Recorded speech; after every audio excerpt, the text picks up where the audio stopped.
I make my own homemade chai latte. It just saves money. I use almond milk, a little bit of maple syrup, vanilla, no sugar, and I make a chai tea concentrate. And then this is the dairy-free cinnamon roll recipe. I want to make sure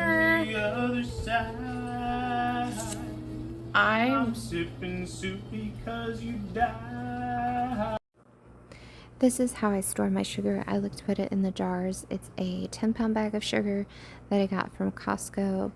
And I like to put them in these glass jars because they're a cup measurement. So if it says half a cup or a cup, I literally just shake it out of the jar because I can have it already measured. It's just easier for me when I have a huge day of cooking, which is what I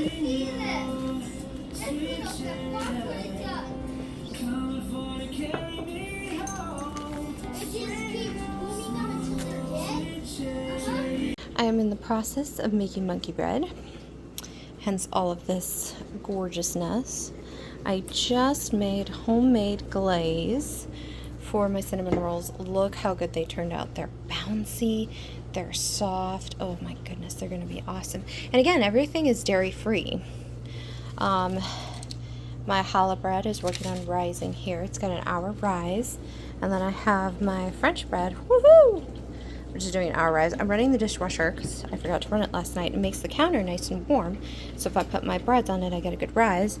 And since the oven's still nice and warm from baking the cinnamon rolls, wow, it took a minute. It's helping the challah bread rise and my honey to melt. So after I get all that risen, I'm going to make dairy-free garlic bread. And yeah, my dishes. I've been, I work as much as I can. So this is the butter that I use. Now they have a butter that's earth balanced. Yes, it's not actually butter, okay, people? I buy it because it's soy-free. I don't care about the non-GMO and the vegan thing. I have to get something that is soy-free, and most butters are not soy-free. So that's what I use. And then for baking, I like to use vanilla almond milk. And I get the vanilla one. Sometimes I get the one without flavor if I need something. But for the vanilla one, it just tastes really good in baking. And you cannot tell the difference between this and regular milk. I tested it on my husband. He's the only one who can drink dairy. And you cannot tell the difference at all. I made one with his milk, regular, and one with this milk. And he could not tell the difference. So these are just some substitutes that I am using. And all of this is from flour and ingredients that I had here.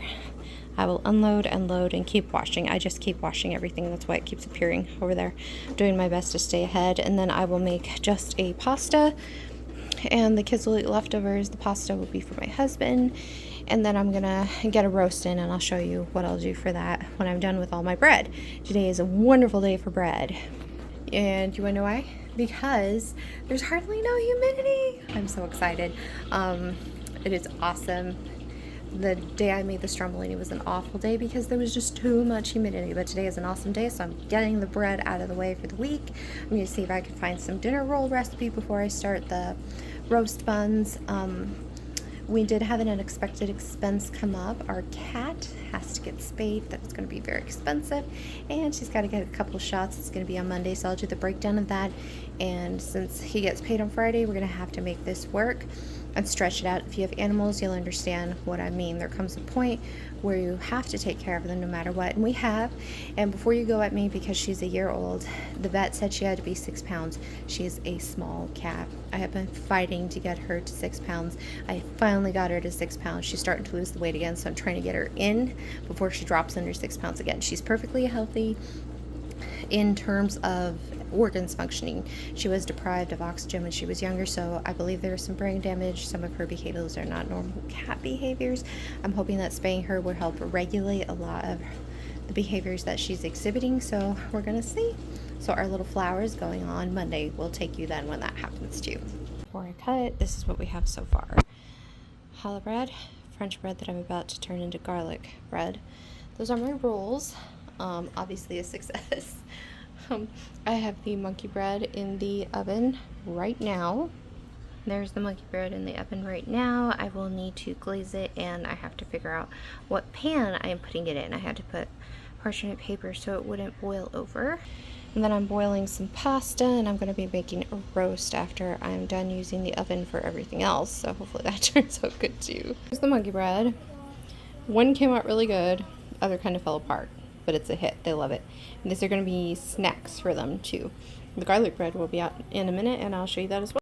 On a side note, I am still, it is, I think like 8:15.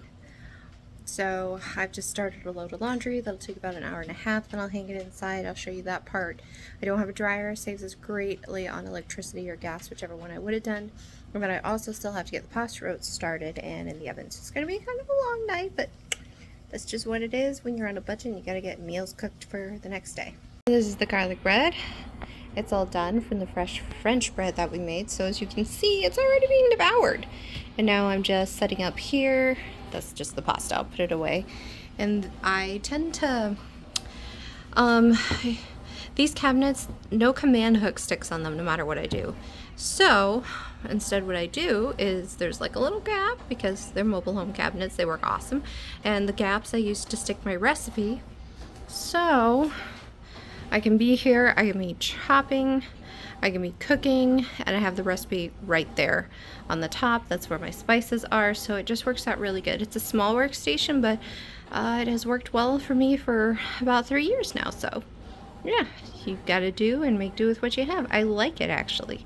It's very easy. Once again, my faithful companions by my side, as I'm still not done with the night, even though it's 11:15. So I went and took a shower. It's 11:15. I have 30 more minutes. I'll pull out the roast at that time, shred it. I'm gonna have to heat run hot water on one of the bowls that I'm gonna put it away in, put it in there, and give it another 30 minutes. So hopefully I can be in bed by midnight. But I'm not gonna go to sleep because I have to give my husband a dose of medication at 1. The dishwasher is still going. Overall, it's been a wonderful day. $0 spent today, and tomorrow is payday. Now remember, this payday has to last us 4 weeks pretty much. If we're lucky, we get a payday within the next 4 weeks. So if it seems a little big, we have to think it's because it has to do a lot of things. And I also do not know how much the spay and the kitten shots are going to be, but oh well, it's another day, right? So this is, I can't remember what day are we on. I think we're on day 3. Let me check. All right, yeah, so it is day 3. So we'll see you tomorrow for day 4, where we crunch more numbers. So overall, I call it a pretty successful day. Got a lot of breads baked. I will turn the challah bread into French toast tomorrow. My kids will snack on that throughout the day too. They just like that. So I have a couple of sugary things that I made for them. Yeah, I would call it a very good day. And the roast is going to be part of the meal tomorrow. And I have like strombolini left. Don't have anything else, so I have to defrost some more meat, figure out what we're gonna make. I'll probably do another pasta because I still have garlic bread for them. So we'll see what the day holds for tomorrow. We also have some running around to do, so I'll bring you guys along for that. Bye.